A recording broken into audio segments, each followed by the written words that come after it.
go your ways and pour out the vials of the wrath of God. Now, of course, that title is taken from the first verse of Revelation and chapter 16. And our study this morning in these first 5 vials of Revelation chapter 16 are all about God's judgment on Catholic Europe.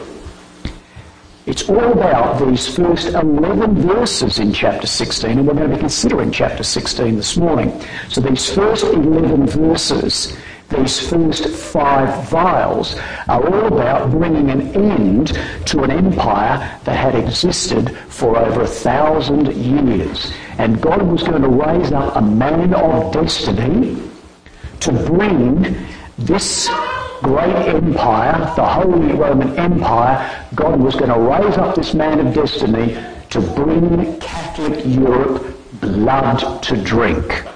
Or you pick up that reading in Revelation chapter 16 and you pick it up and you read in verse 6 these words. Verse 6, Revelation chapter 16.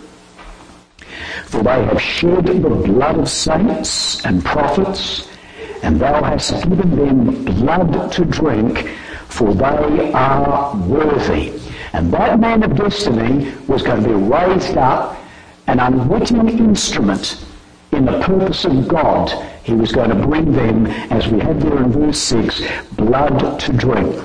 Now, brothers and sisters, Napoleon emerged from the French Revolution. In fact, he was 20 when the French Revolution broke out. So as a teenager, this man saw the French Revolution coming. And as a man, he used the French Revolution to catapult him to stardom. He was a man of destiny. And historians tell us that Napoleon was the greatest commander, the greatest military tactician since Alexander the Great. He was a man of destiny. But you know, brothers and sisters, Napoleon had a few problems. And one of the problems was that Napoleon was born there, in Corsica.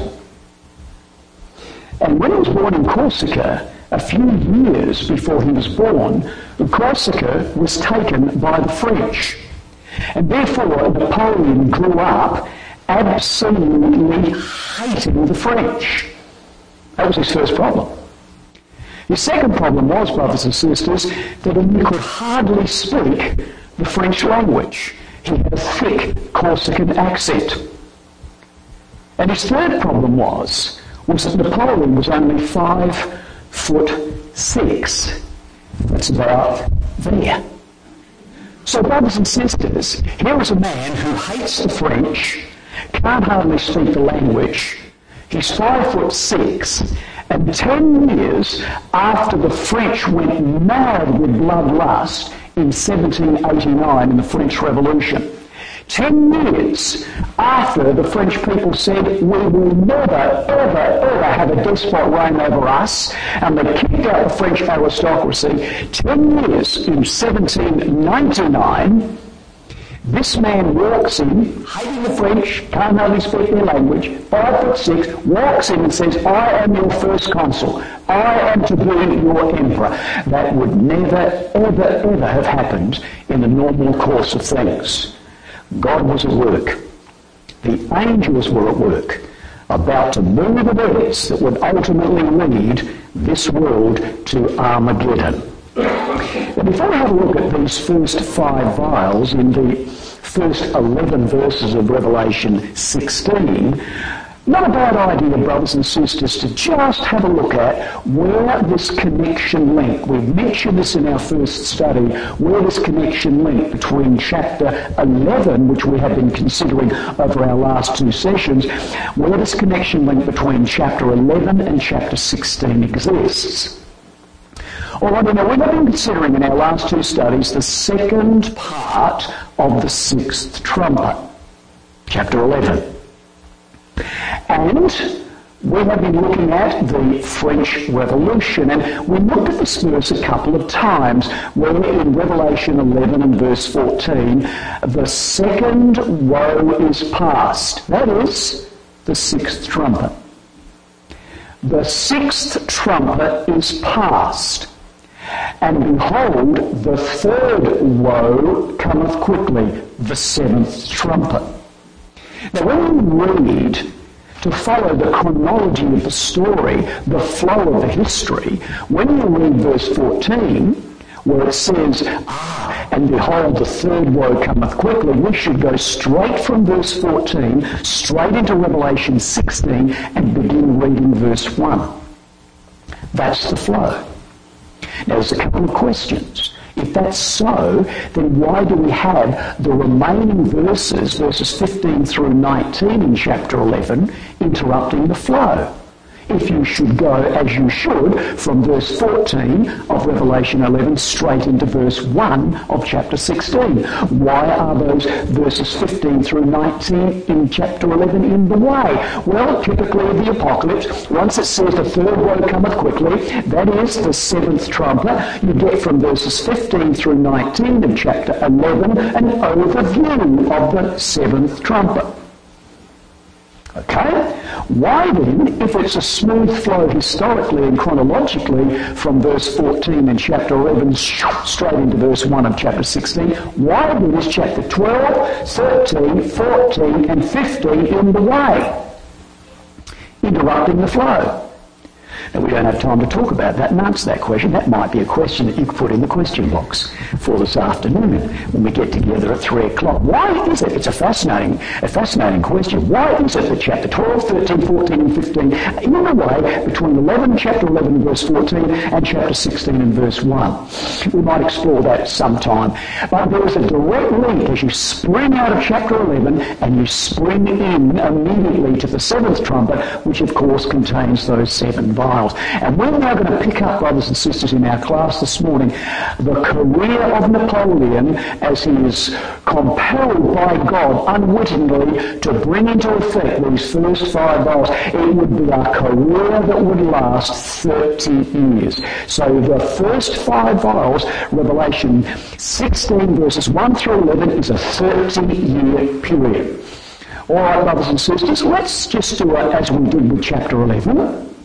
Let's just do a very brief overview of chapter 16, and then we'll then put our feet into this chapter and pull out some of the detail. Now very much like chapter 11, which climaxed in the second great earthquake, that was the French Revolution, we also have chapter 16 doing likewise.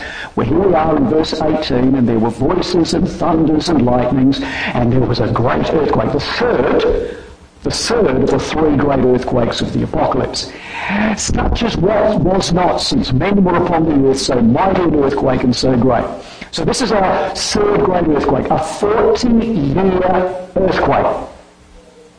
From Armageddon to the beginning of the millennium. This is not Armageddon. This earthquake's not Armageddon. You see the word Armageddon written there, that's not right, that's not correct. Armageddon is there. Armageddon is the last event of the 6th vial. We're now in the 7th vial. So this 7th vial sees this last great earthquake, which was the 40-year shaking of the people, and the kingdom of men would be swept aside. So here we are, climaxing in the 3rd great earthquake is Revelation 16. All right, now we're going to go through this 16th chapter both today and tomorrow morning. And even on our 3rd and last study, we'll be picking up bits of the 7th vial. So the first vial, an overview of this chapter, we're looking at these first 11 verses this morning, and we pick up verse 2, and we have the first vial. And the first angel poured out his vial upon the earth, and there fell a noisome and grievous sore upon the men which had the mark of the beast, and upon them which worshipped his image. On the earth, brothers and sisters. And what we're going to do when we come back and have a look at this in a little detail, we're going to have a look at this earth, this beast, and this image. What does it mean on the earth, and what does it mean the beast, and what does it mean with the image? What are these terms? Are they interrelated? How do they connect one with the other? So we'll come back in a moment, and we'll have a look at what those expressions, earth, beast, and image mean as the first vial is poured out. Then we have the second vial in chapter 16 and verse 3, where this bowl of judgment is poured out upon the sea. And here we are, the second angel poured out his bowl upon the sea, and it became as the blood of a dead man. Now, of course, the blood of a dead man congeals. The blood of a dead man, there is no flow. So what we're told here is that something is going to stop flowing. Cease the flow of blood. Now that's interesting because there's an interesting contrast or correlation between the second vial and the third. Stop the flow of blood in the second vial. Why? In order that there might be a copious flow of blood in the third vial. You see this? And the third angel poured out his vial upon the rivers and fountains of waters, and they became blood. So in the second vial, stop the flow of blood. In the third vial, allow blood to flow with alacrity and celerity and copiously. You'll see how that works in a moment when we have a look at why there was a cessation of blood in the second vial in order to allow a copious flow of blood in the third vial upon the fountains and rivers of waters. Well, our fourth vial is in verse 8. And the fourth angel poured out his bowl upon the sun. And the power was given unto him to scorch men with fire, whoever him was. What an amazing vial this one is. Won't you see what it means? Scorch men with fire. Amazing symbology. And then we read our fifth vial, which is the last of our session this morning. The fifth angel in verse 10 poured out his bowl upon the seat, or the throne of the beast, and his kingdom was full of darkness. Now, God willing, tomorrow morning we're going to then spend our whole study together, our class together, on the sixth vial, which is verse 12, where the angel poured out his bowl upon the great river Euphrates, and the water thereof was dried up. And our final study together on Friday, we're going to be looking at the seventh vial in verse 17, and the seventh angel poured his bowl into the aerial, into the political arena of the world after Armageddon. All right, so there's an overview of the seven vials, and as we said, we're going to be working through verses 1 through 11, the first 5 vials. Now, another little bit of an overview or summary, if you like, for those who are new to this, and then we'll plunge into Revelation chapter 16. Before we look at these vials, there is an alarm bell ringing loudly. I want to just share this one verse with you, brothers and sisters, before we do plunge into these vials. And God is giving us a warning. When we come to Revelation 15 and verse 1, there's alarm bells ringing. Before we launch into these last judgments of God, verse 1 of Revelation 15. Use this as a springboard as we launch into chapter 16. And verse 1 says, I saw another sign in heaven, great and marvellous, 7 angels having the 7 last smitings, as it is in the Greek. There are no more, God says. There are no more. I've judged pagan Rome.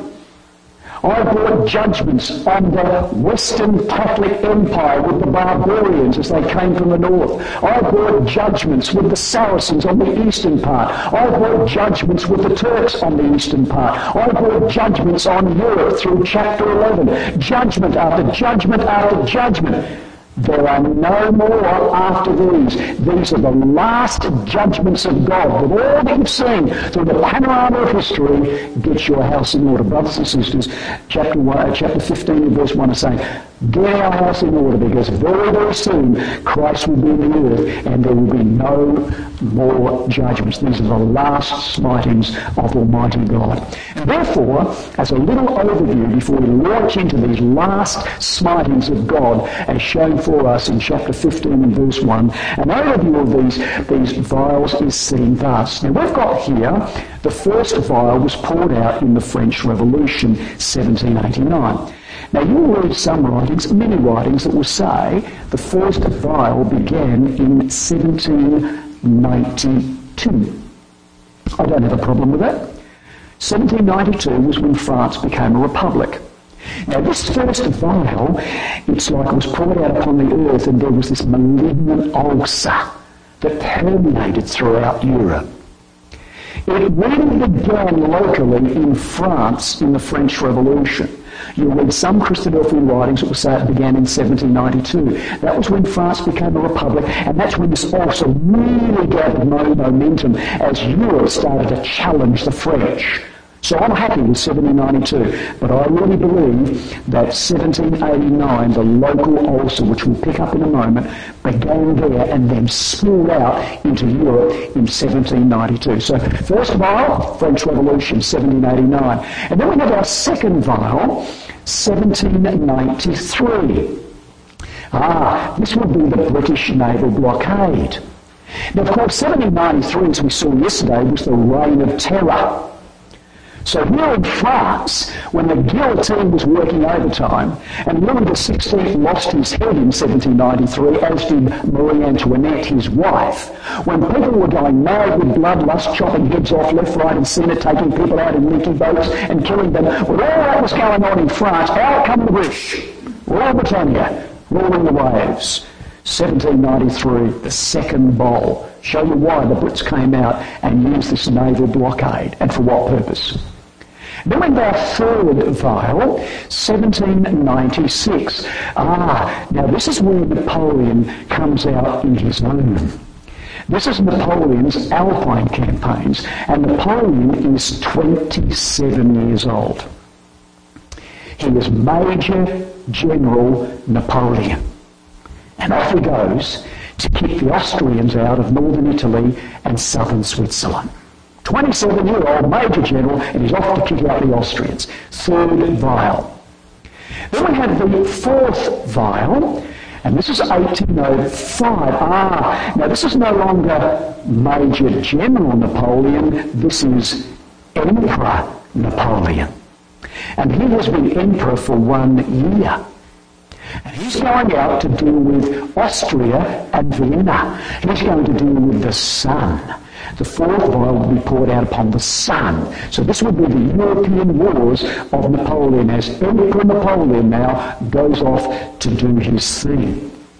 And then we have our final of the series in this morning's study, the papacy would not escape. So in 1808, the Pope would be repressed, and Napoleon would deal with the papacy in 1808 as it would be poured out upon the throne of the beast. And then our sixth vial, in 1820, this would be poured out upon the great river Euphrates. Oh, brothers and sisters, so what? Who cares? Who cares about a bunch of French history that happened 200 years ago? Who cares about Napoleon's career over 30 years? God does. The angels do, and so should we, because we're going to finish this, because these are stepping stones leading inexorably to the work that we are going to do. These are the angels who have been working furiously on our behalf. They care, God cares, and we care. Because, brothers and sisters, it is all leading to our work in the seventh vial. In Revelation 18 verse 21, thus with violence shall that great city Babylon be thrown down and shall be found no more at all. These are the last smitings of God. Get your house in order. There are no more when Jesus Christ is king over all the world, and the seventh vial, the great earthquake, has taken place. What an astounding thing. So, brothers and sisters, all brought about by God and the angels working through that man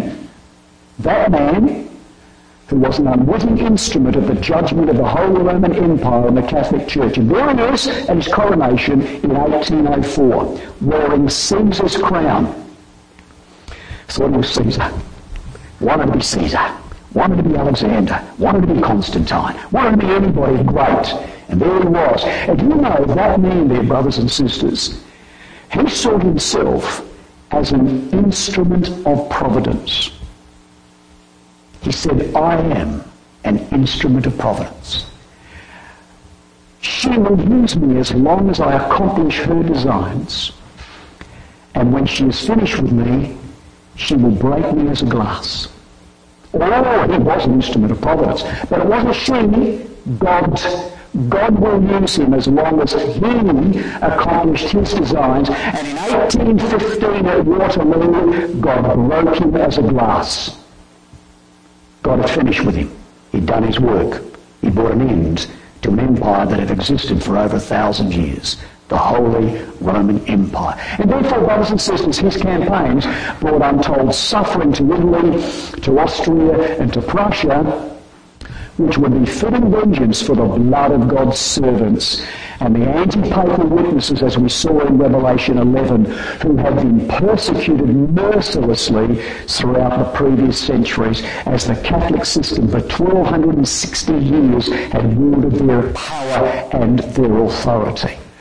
Well, brothers and sisters, vial number 1. So we pick up the record in Revelation chapter 16 and verse 2, and we read these words. And the first angel went and poured out his bowl upon the earth, and there fell a grievous sore upon the men which had the mark of the beast, and upon them which worshipped his image.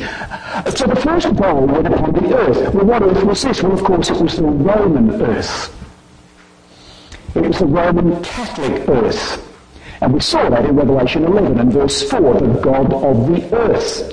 So this first bowl is going to be poured out upon Roman Catholicism, the Roman Catholic earth. Now, of course, there, brothers and sisters, is the Holy Roman Empire, the Roman Catholic earth. We're talking about here in Revelation 16.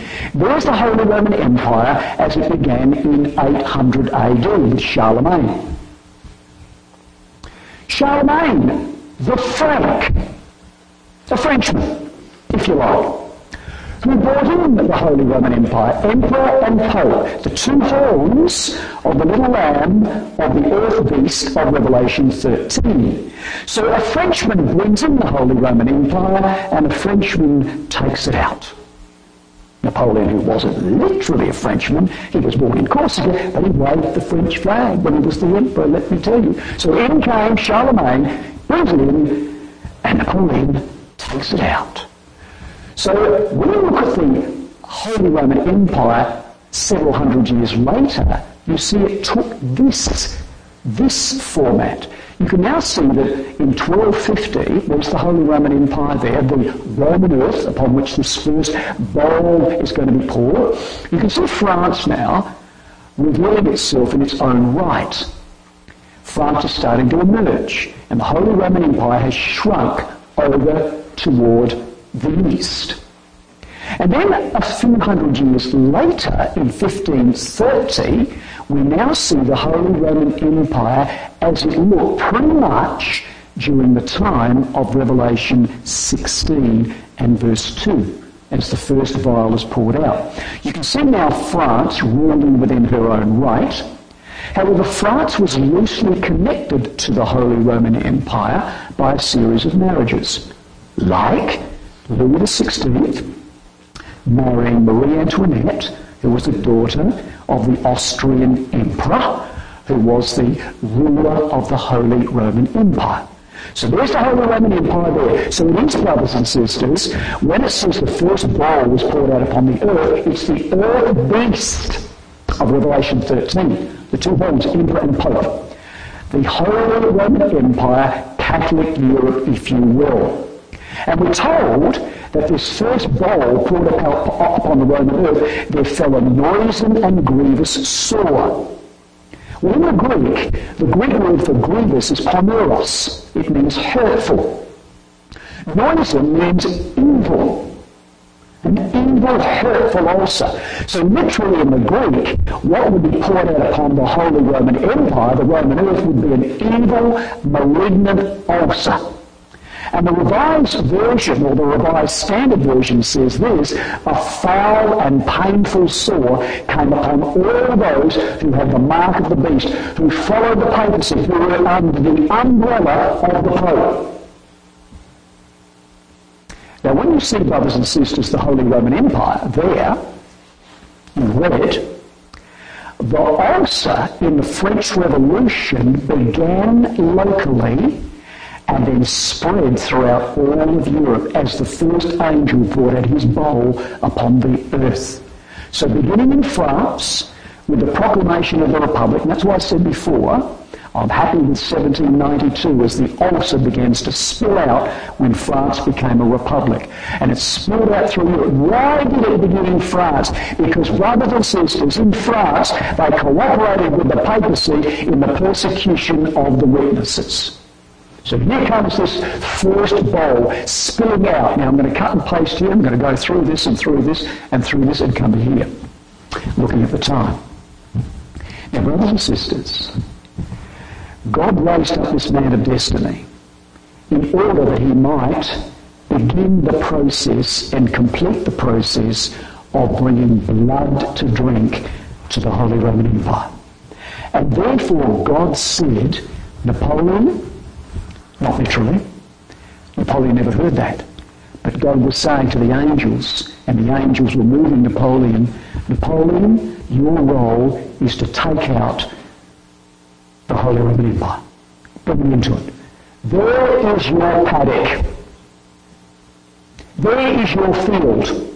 And there's the fence that I put around you. Don't go out. You tell that to Napoleon. Napoleon says, nah, I'm going down to Egypt. You shouldn't. And he did, and it was a disaster. Oh, people would say, yeah, we had a few successes there. Brought back the Rosetta Stone, Egyptology came in. Oh, there was a lot of things that happened. Don't go out of that paddock. But he did. He went down to Egypt and he was defeated. Oh, they tried to go and take England twice. Ridiculous. No hope of taking the Brits at that time. Oh, then he went into Russia. Don't do it, Napoleon. Don't do it. You don't belong outside of your paddock. And he went into Russia, and 500,000 of his men, 500,000 men, died in the snow because of the weather. A disaster. Every time Napoleon strayed out of the paddock in which God said, you belong there, because I've got to work for you there for 30 years, you've got to work out those first 5 vials, and bring him into the Holy Roman Empire. Every time he stayed within that paddock, he was always victorious until Waterloo, until 1815. What an amazing thing.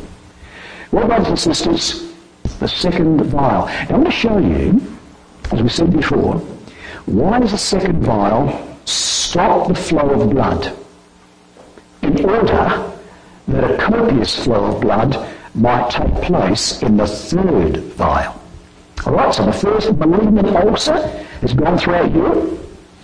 And now we come to the second vial, and we read in verse 3, and the second angel poured out his bowl upon the sea, and it became as the blood of a dead man. Something's going to stop flowing on the sea. There's going to be a cessation of movement on the sea. And every living soul died in the sea. Well, of course, this was the blockade of Europe by the maritime forces, and Britain would now dominate the sea. And the sea we're talking about is the Mediterranean and the surrounding seas, those surrounding Europe. So you can see that bowl there is poured right around Europe, right around through the Mediterranean, or right around. It's like a great big rope, like a great big chain, and it's blockading Europe. And it's forcing Napoleon to stay within the parameters that God had deemed he should work in. And therefore, brothers and sisters, God would raise up the tactical genius of Admiral Horatio Nelson. And what Nelson was on the sea, Napoleon was on the land. And what Napoleon was on the land, Nelson was on the sea. And Napoleon knew that. And Napoleon said, we've got to put all our strength upon the sea. We've got to destroy England, and the continent will be at our feet. I'm just going to come down here because I'm getting a sore neck turning around there. In fact, I might come over here, actually. It's quite nice. It doesn't matter if you don't see me, as long as you can hear. We'll hear this. Fine. No, I can't even see it there. The neck turns anyway. Okay. What I'm really doing is actually I'm just moving because I'm cold. just trying to warm up. Oh no, this is better. So brothers and sisters, Napoleon said we've got to put all, am I in your way? That's okay. Napoleon said, we've got to put all our strength upon the sea. We've got to destroy England, and the continent will be at our feet. And so, brothers and sisters, by using the tactical genius of this man, God was going to allow him to defeat numerically superior forces. And by 1805, the Battle of Trafalgar, by 1805, Britain completely dominated the seas and did so for the next 50 years. Now I want to show you a little chart. I'm not going to talk about battles at all. I want to show you this little chart about how Britain dominates the sea and how the second vial overarches and acts as a means, a restrictive means to keep Napoleon where he belongs. Now there's our first vial, 1789 through 1793. The ball was poured out upon the earth. Then you look at the second vial, which is the one that's poured out upon the sea, 1793 through to the Battle of Trafalgar, 1805. But seeing there that little chart there, we say, Britain dominated the sea for the next 50 years. Let's push it out. Okay? Now let's look at the third, fourth, and fifth vials. The third vial is there, overarched by the second. So the third vial is upon the fountains and rivers of waters. 1796, Major General Napoleon, 27 years old, off he goes through to 1884. Overarched by the Brits. The Brits are out there, got this great big chain, this great big rope around Europe, and forcing and compelling Napoleon to stay on the continent and do his work. You have the fourth vial, again still overarched by the domination of the Brits on the sea, which is the fourth vial poured out upon the sun, and he'll have to do some work over there in Europe. And then our fifth vial, brothers and sisters, in 1809, where Napoleon would deal with the Pope. You see that? You see how the second vial overarches these third, fourth and fifth, compelling Napoleon to stay in his paddock. I want to show you how that works. Just want to show you how vial 2, overarching vial 3, compels him to stay where he is. We'll do that with a little minute or two, little journey down to Egypt, where Napoleon should not have been. So what happened, brothers and sisters, just to show you how the Brits compelled him to get back where he belonged. In August 1798, a French fleet was defeated by a small British armada commanded by Admiral Nelson at the Battle of the Nile at Abu Qir in Egypt. Now Abu Qir is there, the Bay of Abu Qir. Now what Napoleon said, he says, I'm going to Egypt. Why? Well, because Alexander went there. I'm going down there. And by the way, I'm going down to Egypt, and I'm going down to Egypt, and I'm going to kick out the Mamelukes, who were the rulers in Egypt. I'm going to go into Palestine, and I'm going to use Palestine as my base, and from Palestine I'm going to go over there and take India, and I'm going to cut off the trade to Britain. That's my job. I'm going down. And so what he did was he got in his ships and he came down with 47,000 of his men. He came down here in his ships and he jumped off here and he's marching down to Cairo, kicking out the Mamelukes, and he's going to go into Palestine and he's going to go into India. Well, as he's marching down from Alexandria and he's marching down to Cairo with his 47,000 men, he did not count on the desert and the lack of water. And as they're marching down toward Cairo, literally, brothers and sisters, thousands of his men put guns to their head and committed suicide because of the heat and the sand and no water. And he gets down to Cairo, and when he gets down to Cairo, he had a few little excursions into Palestine, but when he gets down to Cairo, brothers and sisters, along comes Nelson. Nelson's out there running around the Mediterranean looking for this bloke. As he gets down, Napoleon's down there with now 30,000 of his men. He's lost a lot of men along the way through disease and suicide. Nelson comes along and sees all Napoleon's ships there. Burn them with smithereens. Napoleon's got 30,000 men. He's down in Cairo and he's got no way of getting back to Europe. You should not be there, Napoleon.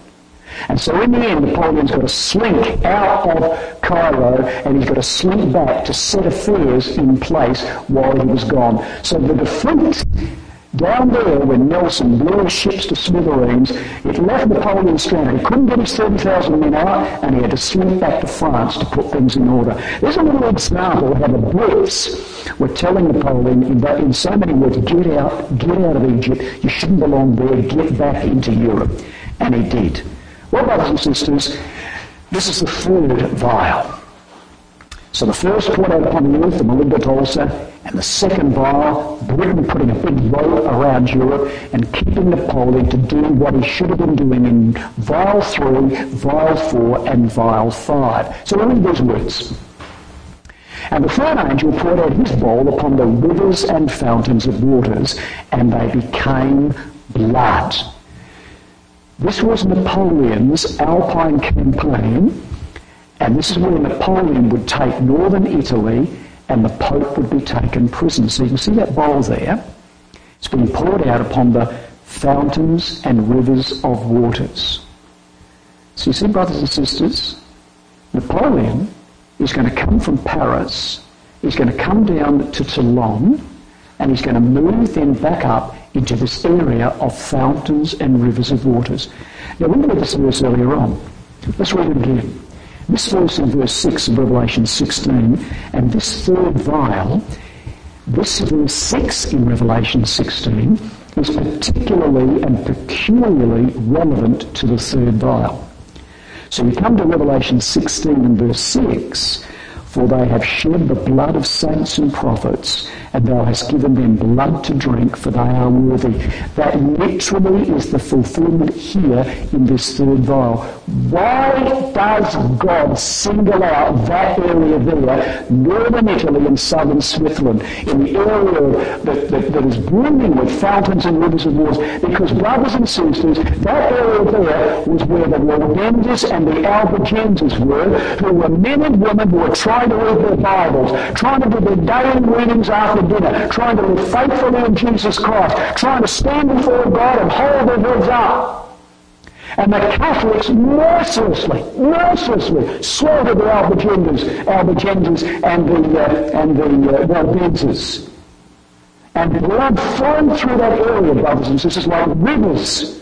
And because of what the Catholics did to those men and women who were trying to be faithful to God, because of what they did, allowing blood to flow from those men and women, God said they, particularly and peculiarly, are going to feel the blood of the third vile angel. Now, brothers and sisters, before we take a little journey with Napoleon, it won't be a long journey, but before we take a little journey with him into that area of the waters and fountains and rivers, I just want you to just get a little feel for the moment about this man Napoleon that God raised up. I mean, I can relate to him because we are almost on the same level, you see. I just want you to get a feel of this man that God raised up as a vessel. Here's Napoleon, brothers and sisters, born 1769, died 1821, 52 years old when he died. Now, when he was 9 years old, in 1778, he entered a French military school. And when he went to the school at 9 years old, the other kids teased him, kicked him around, because he had this thick Corsican accent. And because they teased him and made fun of him, that caused Napoleon to withdraw socially and to particularly apply himself to his books, and particularly mathematics. In fact, there was one master there at the school that said, "You're a very studious young man. You would make a very, very good officer in the British Navy." What a way, brothers and sisters. Rangers are not going to allow Napoleon to go in the British Navy. He's going to be fighting the British Navy. So here's this 9-year-old boy being kicked around, being teased by the other kids, and he's withdrawing himself and he's applying himself to his books. Mind you, the few times that Napoleon was social, he dominated. Surprise, surprise. So then we find, brothers and sisters, when Napoleon is 16 years old, in 1785, he is commissioned as second lieutenant, and he's 16. We then find with Napoleon that when he's 23, he's promoted to a captain, and it's 1792 when France becomes a republic. Where's the French Revolution? The French Revolution's there. So Napoleon is 20 years old when the French Revolution breaks out. Here he is, he's 23, it's the time of the Republic of France, almost near the Reign of Terror, and Napoleon is promoted captain. You see how his life interweaves in the French Revolution. Well, when he's 24, a year later, in 1793, Napoleon is made Brigadier General. And 1793, brothers and sisters, is the reign of terror. And here is France, 4 years into the revolution. And people's heads are going left, right and centre. And in 1793, the French are sick to death of blood. They're sick to death of the guillotine. They're sick to death of this revolution. And now there's a groundswell in France. And people are saying, we want the king back. We want the Bourbons back. We want Louis. Well, the government in that time in France is saying, oh, it's a mob, it's a crazed mob. There's 25,000 people sweeping through Paris and they want the king back. They're chanting the Bourbons, the Bourbons. Who's going to deal with the crazed mob? I know, we'll get Napoleon. He might only be 5'6", but he knows how to deal with the crazed mob. And so he said to his mate, did Napoleon, get a cannon? And his mate said, what do you want me to stick it in the street? He said, what are you going to do? Watch. And there's this 25,000 people sweeping through Paris chanting, we want the king, we want the monarchy back, we don't want the revolution anymore. And as they swept through, Napoleon said to his mate, let it off. Boom, and he blew through these people, killed 200 people. He did. Well, brothers and sisters, he turned to his fellow mate and he said, well, I guess we just gave them a whiff of grape shot, didn't we? He just killed 200 of his own men. Brothers and sisters, they've got problems with the Russians, they've got problems on their border with the Prussians, they've got problems on their border with the Austrians, and there they are blowing their own people to smithereens. Well, what do you do in France when you do that? Well, you get promoted. And so they promoted Napoleon at 26 to Major General, and it's now 1795. Well, it wasn't all war for this man Napoleon, there was love in the air as well. And love came along through the medium of Josephine. And Josephine was a widow. She was old. She was about 36. And she had 2 children. And she looked around and she saw this young star, Napoleon, 10 years her junior, and they married. And they had a number of nights together, and Napoleon said, well, I've got a battle to fight. I will see you. I will write. And off Napoleon goes. Now, when Napoleon goes off after marrying Josephine, he's now entering 27-year-old Major General. He's now about to enter into his campaign in the Alpine regions. This is the 3rd vial. You see how that fits? So here he is, 27. He's now off to the area of the fountains and rivers of waters to implement unwittingly the 3rd vial. We'll finish off our chart, and then 30 years old Napoleon in 1799, he seizes power as the first consul in the coup d'etat. Now just watch this. How's your heads? All good? It's okay. Nobody asleep yet? Good. I know it's a bit of history. God willing, tomorrow, not much history at all, a lot of exhortation, but stay with us. Just understand this. He marries Josephine, see you, darling, I'm off to the Alpine campaigns. 3rd vial. He goes off, and then in between here, marrying Josephine and seizing power in Paris at the coup d'etat, in between there and there, he goes down to Egypt. Right? So when he goes down and he leads his 30,000 men because Admiral Nelson blew his ships out of the water. That's kind of like how the history works. Okay, his 3rd campaign. He's just married Josephine, he's 27, he's a Major General, and off he goes to bring blood on the area that the Catholics had brought blood with the Waldenses and the Albigenses. So off he goes. He's going to go to this area here. Now he's going to come down from Paris, he said goodbye to Josephine, he's going to come down from Paris and he's going to come down here to Toulon. And when he comes down to Toulon, brothers and sisters, he's got to pick up the Italian army. So he comes down to Toulon and he picks up the Italian army. When he gets down there, he comes down, he looks around and he says, all these blokes over there, he says, who are you? And they said, oh, we're the Italian army. He said, where's your horses? They said, we ate them. He said, where's your guns? They said, we left them in the field of battle. Brothers and sisters, you've never seen such a ragtag, forlorn, decrepit bunch of blokes. And he's got to go up with them to beat the Austrians, and he's got 3 months to do it, and they've just eaten their horses, and they don't know where their guns are. I'll be going back to Josephine.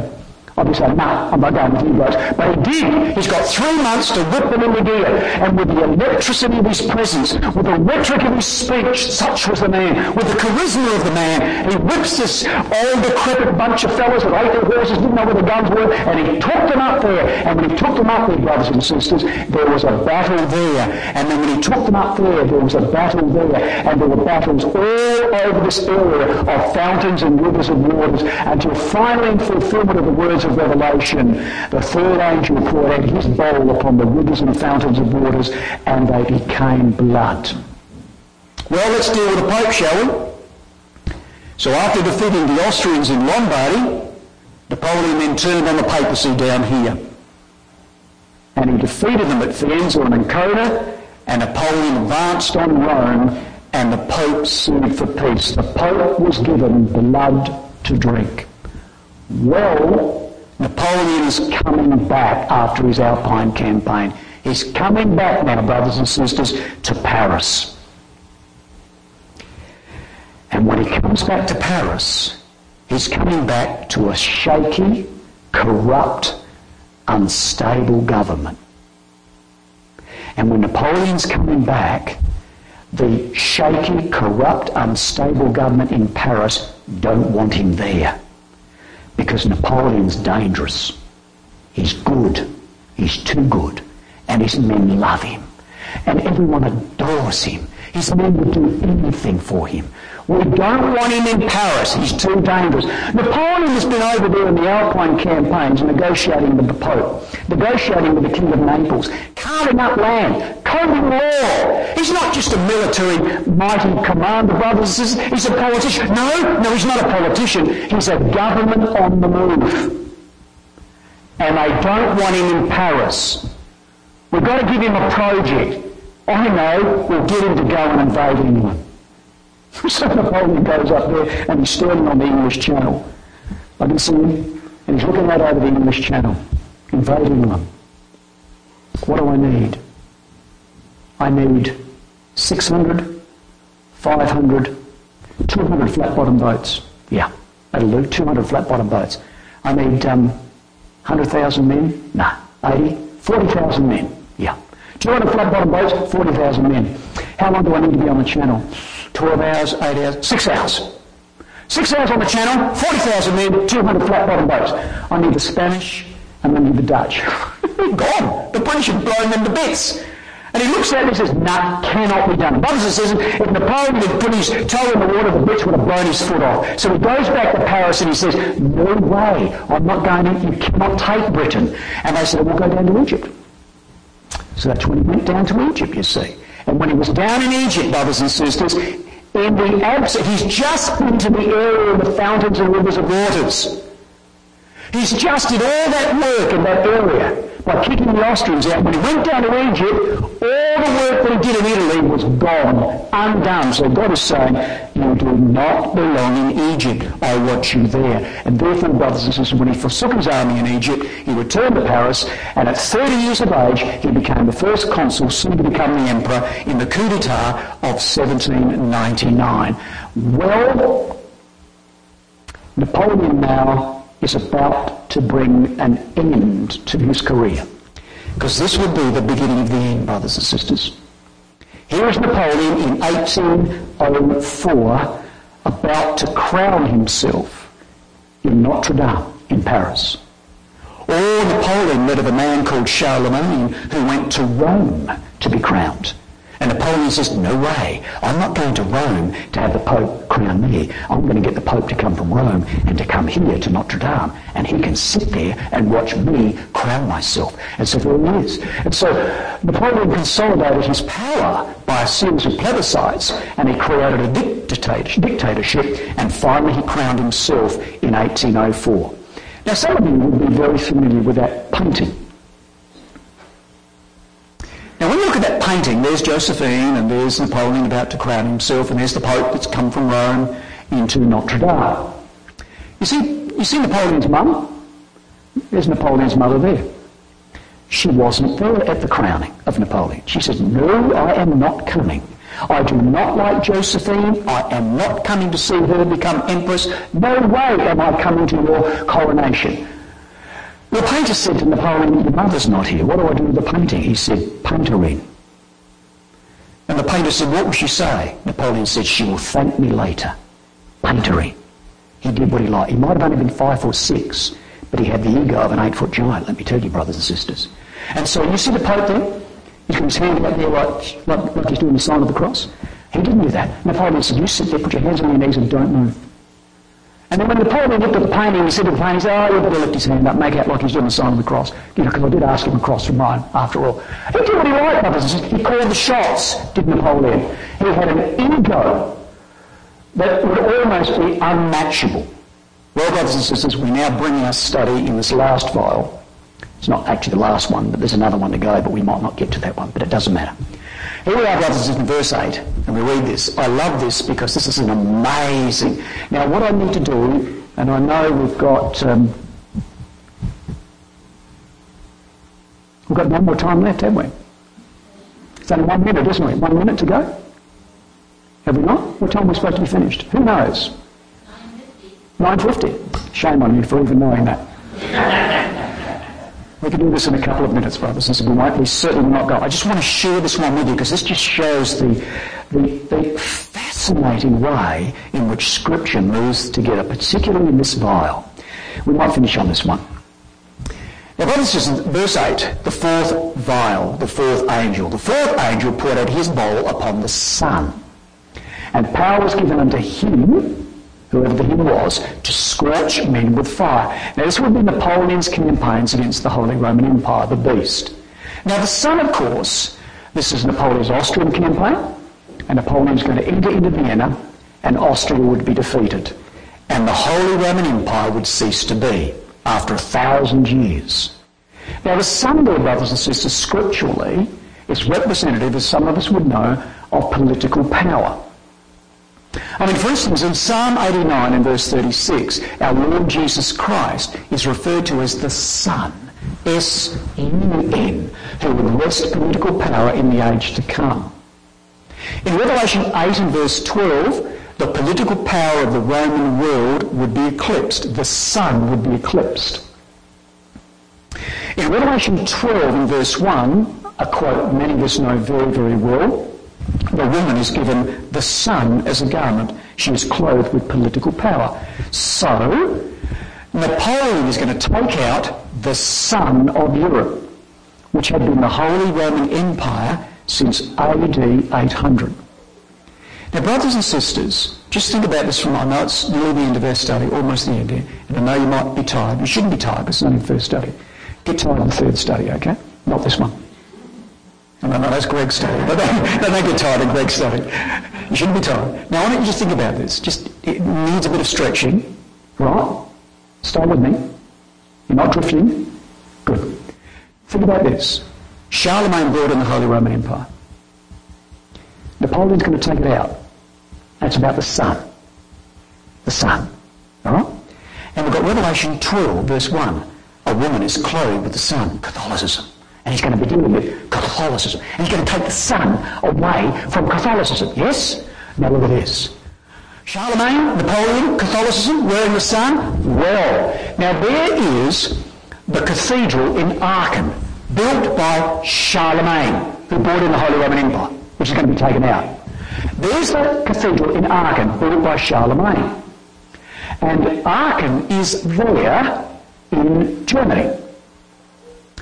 Aachen was the birthplace of Charlemagne, and he built that cathedral. Let's go inside that cathedral. Charlemagne, Napoleon, the sun. What's that got to do all together? Let's go inside that cathedral, brothers and sisters, and notwithstanding the beautiful stained glass windows, there is a woman clothed with the sun and the moon under her feet, and around her head a crown of 12 stars. Who put that there? Charlemagne. Who brought in the Holy Roman Empire? The woman clothed with the sun. Catholicism clothed with the sun. And under that sun, no less than 32 emperors of the Holy Roman Empire were crowned. What an amazing thing. Charlemagne brought that in. Napoleon is going to take that out, and that's straight from Revelation 12 and verse 1. The political powerhouse of the Holy Roman Empire. And therefore, brothers and sisters, from 1438 to 1806, rulers came almost invariably from Austria, the ruler of the Holy Roman Empire. What an astounding thing. Now, we'll crib 1 minute and we'll finish on this note.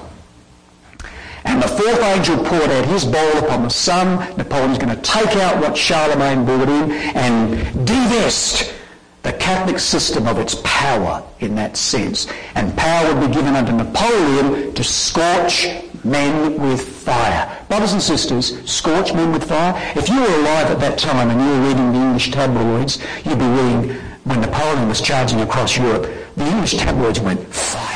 This man, every time this man moves, fire. He'd set his cannons up, and when he set his cannons up in a certain way, all he saw was fire. This man was on fire, brothers and sisters. But have a look at this. When Napoleon went down into Egypt, there was the Battle of the Pyramids, where Napoleon defeated the Mamelukes, and it was a battle that lasted 2 hours.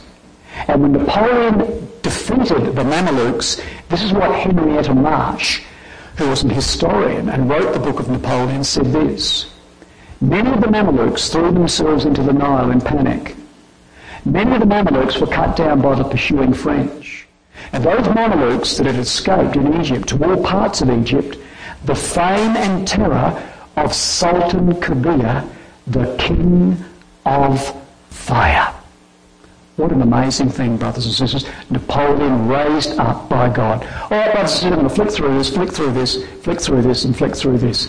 Napoleon died at Waterloo. God had finished with him and broke him as a glass. And Napoleon, defeated in 1815 on the 18th of June at Waterloo, was then exiled to the remote Atlantic island of St. Helena. And Napoleon died in 1821 at 52 years of age. And Brother Thomas, or John Thomas, was 16. So when Napoleon died, John Thomas was 16. No wonder when he was baptised, he was reading these events of Napoleon when he was a boy. And when he was no wonder he was on fire. No wonder he believed that Jesus Christ was soon to come with all these events that were happening in Europe. And so, brothers and sisters, if the French Revolution had not happened, Revelation 11, if the wars in Europe did not take place, Revelation 16, if the church and state had not been separated, Revelation 16, you and I would not be here this morning as Christadelphians with our Bibles on our laps. Irrespective of the horror of the revolution, irrespective of the carnage of those wars in Europe, the angels were at work for you and me. And we're blessed by all those works that have gone forth by those angels. So God willing, brothers and sisters, tomorrow we're going to see ourselves now, not just history, we're going to take up the record and see ourselves involved in the work as we consider tomorrow, God willing, a way prepared.